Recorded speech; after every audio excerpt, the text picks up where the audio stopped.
और इस वक्त एक बड़ी खबर आपको बता दें, दिल्ली में आतंकी मॉड्यूल पर बहुत बड़ा एक्शन लिया गया है। 3 आतंकवादी गिरफ्तार किए गए हैं। आईएसआई के संपर्क में तीनों ही आतंकवादी थे। दिल्ली पुलिस की स्पेशल सेल ने 3 से ज्यादा आतंकियों को गिरफ्तार किया है। ये सभी पाकिस्तान आईएसआई से जुड़े आतंकी शहजाद भट्टी से जुड़े थे। आपको ये भी बता दें, नॉर्थ इंडिया के रहने वाले हैं ये सभी आरोपी जो पकड़े गए हैं। आरोपी शहजाद भट्टी के बारे में अब बताएंगे। शहजाद भट्टी का नाम हाल ही में भारत के कुछ आपराधिक मामलों में सामने आया था, तो ये बड़ी जानकारी आपको दे रहे हैं। ये तस्वीरें आपके सामने। 3 आतंकवादी गिरफ्तार किए गए हैं। दिल्ली में बहुत बड़ी साजिश को नाकाम किया गया है। शहजाद भट्टी के संपर्क में ये थे सभी आतंकी। अब ये तो उसके बारे में जी 6-7 थानों पे हैंड ग्रेनेड फेंके गए जी। इससे कोई लिंक है इनका? अगर वो सारे हैंड ग्रेनेड अगर आप पुराने इंसिडेंट्स पंजाब के देखेंगे, उसमें जो लोग पकड़े गए हैं तो उसमें निशान जोड़िया, हैप्पी पासियाँ वाला ग्रुप था, शमशेर सिंह शेरा, हाँ ये सारा ग्रुप था। और इन सब ग्रुप के पीछे भी कहीं ना कहीं पाकिस्तान आईएसआई थी। हैरी चट्टा से पाकिस्तान से वो एक डिफरेंट, उसके बारे में अभी कमेंट करना ठीक नहीं होगा, स्पेकुलेट करना। शहजाद भट्टी से पाकिस्तान में जो ब्लास्ट हुआ, क्या उससे भी कोई कनेक्शन अभी तक निकल करके आया है? सवाल रिपीट कीजिए प्लीज। जो लाइट फोर्ट ब्लास्ट हुआ, क्या प्रिलिमिनरी इन्वेस्टिगेशन में क्या उससे भी किसी तरीके का फाइनेंशियल लिंक? नहीं, उससे कोई कनेक्शन नहीं है इसका। सर फर्दर प्लानिंग थी? फर्दर प्लानिंग जैसे मैंने कहा कि इनके पास से कई रेकी किए हुए वीडियोस मिले, इसलिए प्रीएम्प्टिव स्ट्राइक की गई कि इनको जो काम कर रहे थे कि एक तो इन्होंने कर दिया था, इससे पहले कोई दूसरे कर पाते, इनको गिरफ्तार कर दिया गया। दिल्ली के वीडियो थे कोई आपने? नहीं, दिल्ली का अभी तक कोई वीडियो नहीं सर, मिला। कोई बड़ा शख्सियत जो उनके टारगेट पे कोई नहीं, जो टारगेट मैंने बताया कि आपको इनको जो स्पेसिफिक टास्किंग दी गई थी वो हैंड ग्रेनेड्स फेंकने की दी गई थी।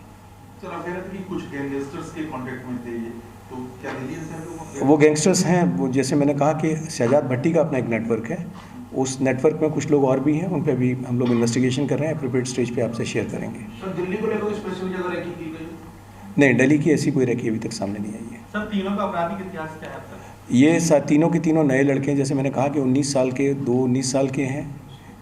हरगुरप्रीत सिंह 19 साल का है, दूसरा प्रजापति जो है वो 19 साल का है, और जो आरिश है ये भी 22 साल का लड़का। ये यंग लड़के जो रिक्रूट किए, एक्चुअली ये सोशल मीडिया एप्लीकेशंस के थ्रू या दूसरे भी इनके जो अपने सोर्सेज हैं उनके थ्रू यंग लड़कों को लालच दे के, पैसों के लालच में मोटिवेट करके इस तरह की घटनाओं के लिए इस्तेमाल करते हैं। सर, ये किस तरीके से लोग शहजाद भट्टी के गैंग के संपर्क में है? पहला। दूसरा ये कि क्या ये डायरेक्ट शहजाद भट्टी से बात करते थे या बीच में कोई और?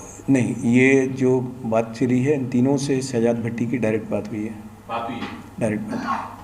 तो कैसे बात करते थे सर? ये चैट या सोशल मीडिया एप्लीकेशंस के through. Application? Thank you sir. Shahzad Bhatti की अभी लोकेशन क्या? हाँ सर, देखिए अभी बाहर है, इतना ही हम कह सकते हैं, बाकी कुछ भी स्पेकुलेट करना ठीक नहीं होगा। हालांकि हमारी इन्वेस्टिगेशन चल रही है और इसमें हम सेंट्रल एजेंसीज की मदद से उसको लोकेट करने की कोशिश करेंगे।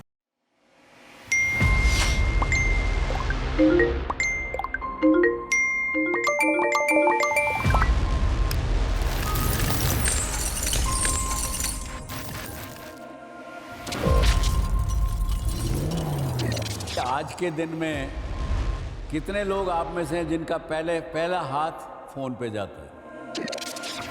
Everybody wants to demand your attention. This is the key word.